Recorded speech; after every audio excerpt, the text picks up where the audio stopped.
Hey, Barb. Hey, Kelly, good to see you. Thank you so much for joining me today. Yeah, you're welcome, of course. I see you're in your classroom. I am. So Yeah. I'm a school teacher. I have a combo this year, fourth and fifth.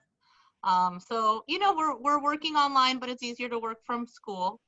So here's where I spend most of my days on Zoom. Well, so many families that I know have known over the years have been reaching out with incredible stories of success about their kids. And so I started this project because I was thinking back 25 years ago. My very first job was in Waltham, Massachusetts for a nonprofit. And our job specifically was to move adults that had grown up in the Fernald State School. The Fernald State School was started in 1848. It was an institution that was originally called the Experimental School for Teaching and Training Idiotic Children. And it was actually the site where a number of the folks living in institutions were test subjects for all kinds of things, including sterilization and radiation experimentation. And so when I'm thinking back on that, in California, same thing happened. If you had a child that had any suspicion of any kind of developmental delay, even physical kind of concern, those kids were automatically told, and parents were told to put them in an institution.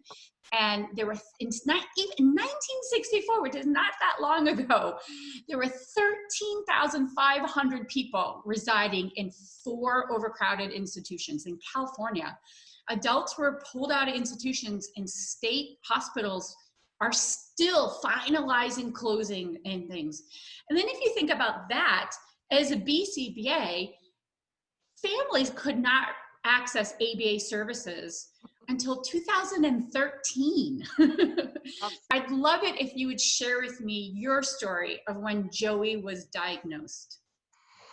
Okay, well, Joe is one of those typical, he's Joe now that he's grown up. That was about 6th, 7th grade when he had to be Joe. Yeah. Those of us that knew him could still call him Joey, of course. So he was diagnosed. Okay, so here's what happened, basically. He was your typically developing kid. I remember at 12 months, climbing up the stairs, counting the stairs. I'm a school teacher, right? So I was so proud of him, counting to like 20 at a young age. I was like, oh my gosh, he's so smart, And then around 15 months, he stopped developing, basically. It's like he was kind of at 18-month level and he stopped. And he lost his words, he lost his pointing, he lost his joint attention, he lost all those things. And he didn't talk again until he was 4.5. Like, he didn't say complete sentences. He had labels, but that was it. And so at 18 months, I was like, something's going on. But I knew something. So I had to get him his shots before he went to the special ed preschool that they were giving me. And I actually found a PA there who said, gosh, I think there's more going on. She was lovely. And she set me up to have him diagnosed, I guess, or like looked at by the autism center. And so what happened is you went for a day, gave you a bunch of different specialists, a psychologist, all the different things, psychiatrist and OT and PT and medical doctor. And then 2 weeks later, you go back for the results. And I remember going back with my husband, and they brought us in a room with a yellow folder on the table. And I knew, I was like, part of me was also kind of happy for an answer, like, okay, here's what's going on. And the psychiatrist there told me that he was, on the moderate side of autism, and I should probably think about an institution eventually. And they also told me he was never going to graduate from high school. And, being a school teacher and a mom, once they told me that, I was like, oh no way.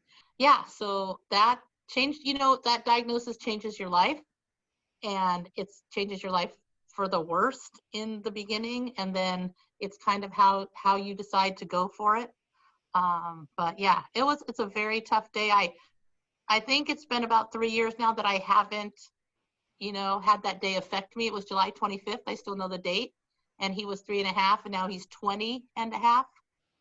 And so it's nice that it's been about 3 years that it doesn't affect me anymore. Sometimes I don't even remember until it's gone. I'm like, oh, okay. So He's graduated high school and yes, he tell us. graduated in 2019. He graduated from Fullerton High School, which is, and he knows, Joey knows he has autism, and he knows it makes things harder for him. I think when he got into middle school, we kind of talked to him about that. And he even wrote papers about it. I should probably share one with you. I mean, beautiful papers about how things are harder for him because of it. In high school, he did a lot of that. Yeah, and so he was also determined to graduate. I remember when he signed his last IEP, he was 18 and that was it. And he worked so hard, and it was the best day of his life. It was the absolute best day of his life. He had actually stepped on a razor blade in the shower and had a big old cut in his foot, but he was not going to miss graduation. And you know Joey, but he's such a lovable kid, and the students at his school just really embraced him. He was part of the theater department, and just, you know, the kids in general were so good to him, and he got a huge applause from the graduating seniors when he graduated. And like, you know, the football player guys were cheering for him, and he was, yeah, it was great. It was lovely. And you know, I think we were just all proud that how hard we all worked. You know, your whole family has to work hard to make it, you know, work. So mate, everyone that meets him loves him because he's such a good kid. Yeah, he's a lover, definitely. Would you share with us what were major wins in your journey? Well, I think the very first major win was he hadn't spoken a sentence in, you know, 2.5 years. And then I drove past McDonald's and he said, "Want fries?" And I was like, okay. And then it became everything. Want Tigger, want this. And after being in special ed preschool for about 6 months, he looked me straight in the eye and said, "My name is Joey Barboza." And he had never said his name before. And I remember that as clear as the day. I can see his little face. And, you know, so those things were such a win. You know, when he his last year of high school, he was on the comedy sports improv team. Okay.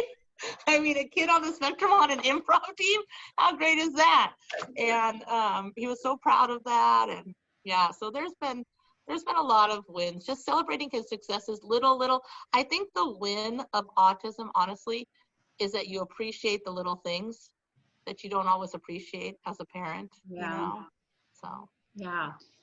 So as a BCBA, I know the importance of ABA therapy and also training therapists. So I know you've experienced a lot of ABA therapy in Joey and yours, in his dad's journey.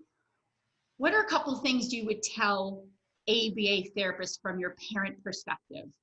Well, let's see. I would tell the companies, first of all, to make sure you really train those people, because I had some amazing people from the school district and from private companies, and I had some not good people from the school district and from private companies.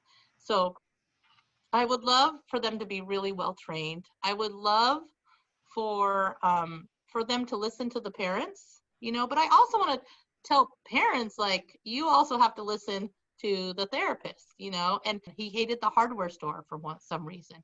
And so I remember Joey, the therapist with her clipboard, and then the therapist supervisor with her clipboard, walking around the little hardware store.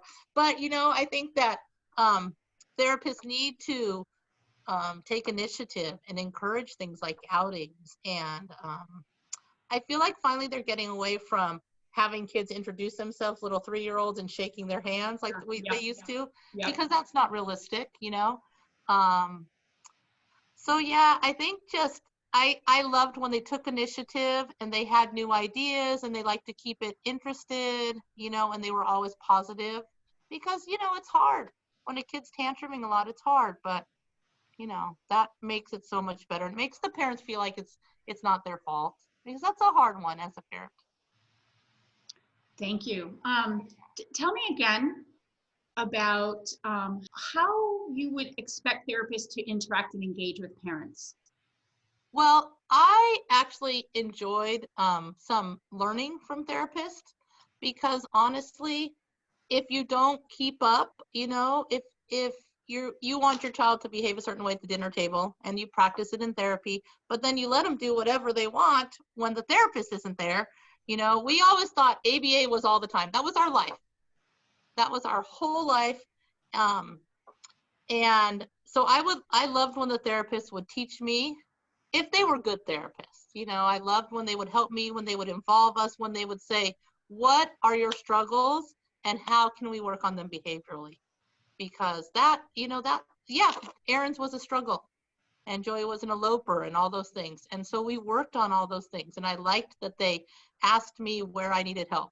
Because I liked the ones that wanted to make our family life more typical, and let's go out to restaurants. How many therapists I took out to a restaurant, but that was okay because that's what we like to do, things like that. What activities do you like to do as a family, and have them come and help you learn how to, manage those.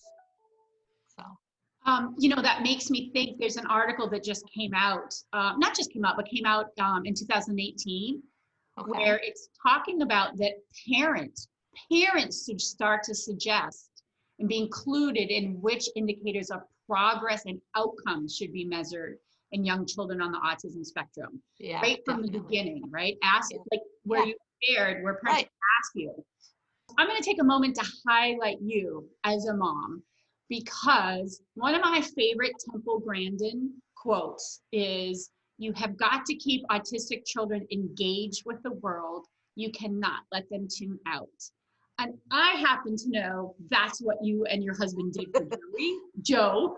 Yes. And as a teacher, what you embrace in the work that you do. So, I want to talk to you because I've known you since Joe was little, and just the journey you've been on and all the work you did as a family. So yeah, that Temple Grandin quote is perfect, because we were always talking about, we're pulling Joey out of his world and we're making him engage in ours. Yep. And we did it all the time. And I don't know if it's you who told me this, I think it might have been you or someone else, but anything that was his routine that made him comfortable, we mixed it up. We used to go to Disneyland and he wanted to go in a certain order. I think it was you who said, "Oh no, change it up." And we did. So we didn't go Pirates and then the next ride. We went another ride first, and he would tantrum and have a hard time, and then he would get used to it. Now he can go anywhere, do anything. Yeah, we definitely always tried to pull him out. And as he got older, actually, after a full day of school, we would give him at least an hour to be in his room. And if he had to talk to himself, sometimes that was his stim that he would do. We would let him just to kind of chill out. And then it was like, okay, back to our world. And he was really good at pulling people into his world. Yeah. Yes. He could get you to finish his sentences, right?